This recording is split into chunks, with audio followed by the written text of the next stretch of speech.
Je lisais un rapport tout à l'heure sur l'entrepreneuriat féminin en Afrique. Et il y a un chiffre qui m'est revenu et justement qui m'a donné l'inspiration pour cette vidéo. Selon le cabinet de conseil McKinsey, que vous devez sûrement connaître, moins de 5% des femmes parviennent à des postes de haute direction dans des entreprises africaines. Et donc, je me suis posé la question, pourquoi?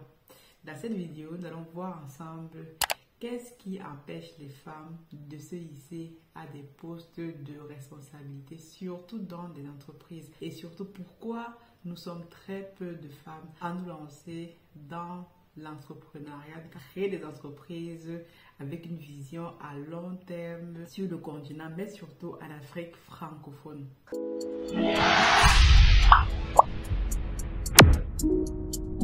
Bienvenue sur la chaîne Masora Business. Moi, je m'appelle Aniel Cruzet, je suis ingénieur logiciel et entrepreneur. J'entreprends en Afrique dans le domaine de l'agro-business avec notre entreprise Africa Food Industries spécialisée dans la pisciculture, mais aussi ici à l'Occident dans le digital et dans la tech en général. C'est quelque chose qui me passionne énormément. Mais aujourd'hui, je veux qu'on parle précisément de l'entrepreneuriat féminin. Je me suis rendu compte que comme dans la tech, il y a très peu de femmes, en tout cas très peu de femmes qui osent se lancer et avoir une vision de créer des entreprises qui vont changer le game plus tard. Bien sûr, on sait tous qu'au pays, l'entrepreneuriat c'est le propre des femmes. D'ailleurs, il y a plus de femmes entrepreneurs que d'hommes. Ça c'est aussi factuel. Quand on va dans les marchés, quand on va partout au pays, ce sont les femmes qui portent l'économie du continent. Mais quand je parle ici d'entrepreneuriat, de création d'entreprise, je parle d'entreprises vraiment qui ont une vision de faire changer le game. Pas juste de créer une petite boutique au quartier qui va te servir à nourrir tes enfants, ta famille. Donc ça ne change pas grand-chose dans le game. Ça ne résout pas une problématique bien particulière dans le pays. Certes, ça t'aide à nourrir tes enfants et ta famille. Mais il faut savoir que les femmes dans l'entrepreneuriat, dans les entreprises, sont un atout considérable. D'ailleurs, quand on voit les femmes qui sont à la tête de grosses entreprises dans le monde, on voit que ces entreprises-là sont gérées de façon nettement mieux que les hommes. Ce n'est pas un scoop ici. Moi-même, dans l'entreprise Africa Food Industries, c'est une chance qu'on a au niveau de la direction de l'entreprise. Moi et mes collaboratrices avec lesquelles je travaille, celles avec qui je travaille au quotidien, c'est des femmes. Nous sommes des femmes. Et il est souvent très très difficile en fait, lorsqu'on travaille dans un monde d'hommes, d'avoir des femmes qui vont prendre des décisions. Ça fait l'objet d'une autre vidéo.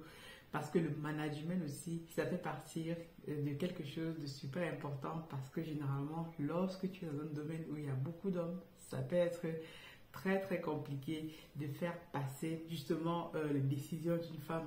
On est dans une société patriarcale. Mais aujourd'hui, je veux qu'on regarde ensemble pourquoi on a très peu de femmes qui vont se lancer dans des business, peut-être au pays ou même des femmes de la diaspora qui vont décider de prendre un domaine à bras le corps et d'en faire quelque chose d'une vision à long terme qui va changer le game. C'est ça le sujet aujourd'hui. Pourquoi? On va examiner les causes de ça et moi je vais te partager justement mon expérience. Étant dans le domaine de l'entrepreneuriat, et pareil, c'est pareil pour la tech, j'ai déjà fait des vidéos, je dis qu'il y a très peu de femmes noires qui se lancent dans la tech, très peu de femmes en général.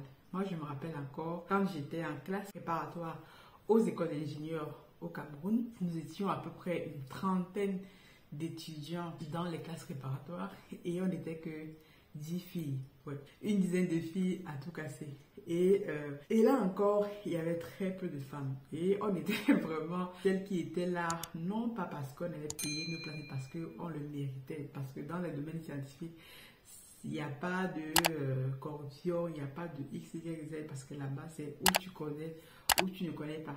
La même chose, lorsque je suis arrivée en France, lorsque je faisais mes masters, justement dans les études spatiales, etc. On était pareil, une trentaine d'étudiants et il y avait toujours une dizaine de filles. Et moi, généralement, j'étais la seule noire. Donc, je pense que c'est la majorité des cas En tout cas, moi, j'ai toujours vécu dans un milieu, que ce soit professionnel ou à l'école, où je suis relativement toute seule. Même aujourd'hui, lorsque je travaille dans la tech, je suis généralement toujours la seule femme noire dans le domaine où je suis en train de travailler. On peut être une équipe de 4-5 personnes, même des développeurs, des ingénieurs, et je suis la seule femme noire. Et je pense qu'il y a très peu de femmes, que ce soit dans le domaine de la tech, mais aussi dans le domaine de l'entrepreneuriat, des personnes, des femmes qui vont se lever pour aller faire des choses, qui vont vouloir changer le game. Et quelles sont les causes en fait? Je pense que les causes sont d'abord éducationnelles. C'est d'abord le fait que au niveau de l'éducation, on ne met pas l'accent, ou alors généralement les femmes, on a trop peur de se lancer dans les études scientifiques ou de se lancer tout simplement. C'est aussi la raison pour laquelle moi j'ai créé cette chaîne, pour montrer qu'avec de la volonté, avec quelque chose que tout le monde peut avoir, du courage, non, on veut dire du courage, on peut faire tout ce qu'on veut. Donc, généralement, les femmes, c'est quoi? Première chose, comme je disais tout à l'heure, c'est d'abord l'éducation. Dans nos familles, on sait bien qu'en Afrique, généralement, les femmes, même si aujourd'hui, beaucoup de femmes vont de plus en plus dans les études, mais on ne pousse pas assez loin les femmes dans les études. Et c'est dommage. Et même si elles vont dans les études, elles vont dans des études qui ne sont pas des études scientifiques. Et ça, j'insiste là-dessus. Si vous avez vos filles à la maison, mesdames, poussez-les dans les études scientifiques. C'est super important. Moi, je me rappelle encore, moi, dans ma famille précisément, je suis presque la seule, si ce n'est la seule, à avoir fait les études scientifiques que j'ai fait, à avoir même fait des filières scientifiques, parce que dès qu'on parlait déjà de mathématiques, on voyait la majorité des femmes qui s'orientaient, des filles qui s'orientaient vers des séries littéraires, vers des séries. Et c'est un peu ça en fait. Imaginez lorsque vous allez dans une faculté en Afrique, vous allez remarquer que dans les études, dans les séries scientifiques ou même dans les filières scientifiques, il y a très peu de femmes. Et lorsque vous allez dans les facultés littéraires, là-bas, il y a une flopée de femmes et je n'ai jamais compris pourquoi. Mais je me dis que c'est vraiment parce que à la maison aussi, les parents ne poussent pas leurs enfants à aller dans ces études scientifiques. Moi, j'étais par exemple à la maison, personne chez moi ne faisait des études scientifiques, mais avec la volonté, avec le travail, parce que j'avais une vision je me disais que dans les études littéraires, c'est qu'il n'y a pas beaucoup de débouchés. Il n'y a pas beaucoup de débouchés. Et généralement, quand tu vas faire des études littéraires, tu vas te retrouver en train de faire quoi? Peut-être une licence littéraire, géographie, histoire. Bon, je n'ai rien contre tout ça.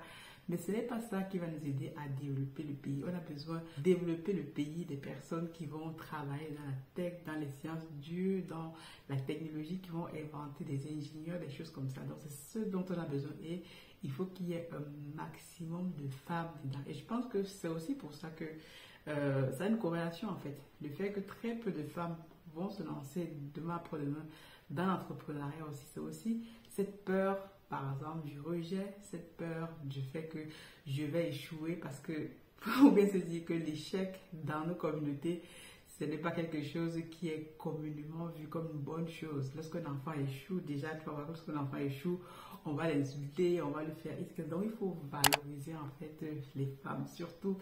C'est la raison pour laquelle, avec quelques amis, on avait créé l'association Black Women in Tech pour justement promouvoir les femmes dans les métiers de la tech. D'ailleurs, on a renommé ça par Tech for Africa. Et il faut que nous investissions au maximum dans l'éducation, parce que l'éducation, c'est par là que les femmes s'émancipent. Si aujourd'hui, par exemple, dans les régions anglophones, on a une majorité des femmes qui sont PDG d'entreprises. Par exemple, au Rwanda, je voyais encore les chiffres. Au Rwanda, c'est le seul pays, presque en Afrique francophone, qui a une parité dans sa représentation parlementaire. Et ça prouve déjà que les femmes sont poussées au plus haut niveau de l'État. Et si les femmes sont poussées au plus haut niveau de l'État, elles peuvent mieux s'investir justement dans le développement d'un pays et d'un continent. Et nous, on a besoin de femmes. On a besoin de femmes parce que nous, au pays, qu'est-ce qu'on fait? Juste parce qu'on est dans une société patriarcale, généralement, les femmes vont être reléguées à quoi? Au second plan. Elles vont être reléguées à celles qui, même si elles vont loin dans les études, elles vont être reléguées à celle qui va faire des enfants, rester à la cuisine, s'occuper des tâches X, Y, Z. Et c'est aussi une question d'éducation de nos parents, des hommes aussi, que les femmes doivent pouvoir faire ce qu'elles veulent. Tu peux être entrepreneur, maman, travailler et en même temps développer ton plein potentiel dans l'entrepreneuriat ou dans les projets que tu as envie de développer. Mais le point ici, pour moi, est de dire que nous sommes encore très peu nombreuses à nous lancer dans l'investissement en Afrique, par exemple. Même lorsqu'on regarde dans la diaspora, des personnes qui vont aller s'investir, comme on le fait par exemple dans une entreprise au pays avec tout ce qu'on connaît, il y a très peu de femmes. On les compte sur le bout du doigt. Comme vous allez voir dans le milieu masculin, oui, il y a beaucoup de garçons, il y a beaucoup de mecs qui se lancent et tout. Et c'est très bien, mais il faut aussi que nous soyons beaucoup de femmes à le faire. Et si on ne le fait pas, nous ne pourrons pas faire partie du game. Parce que si on ne fait pas partie du game, ce sera dommage et nous serons toujours relégués à celle qui est toujours au second plan, à celle qui est toujours reléguée à appliquer les décisions que les autres vont mettre en place. Et nous devons faire partie de la solution. Donc l'une des solutions donc, pour aider, pour permettre aux femmes surtout d'accéder à des plus hauts postes de responsabilité, ça ne passe que par l'éducation. C'est la raison pour laquelle il y a quelques mois encore, j'ai fait la promotion ici de l'académie NOAH qu'on est en train de mettre en place justement du côté de Balmayo. Ça fait longtemps que je n'en ai pas parlé, mais justement, cette académie-là va prendre en forme, va être opérationnelle en 2023. D'ailleurs, nous sommes en train d'y travailler.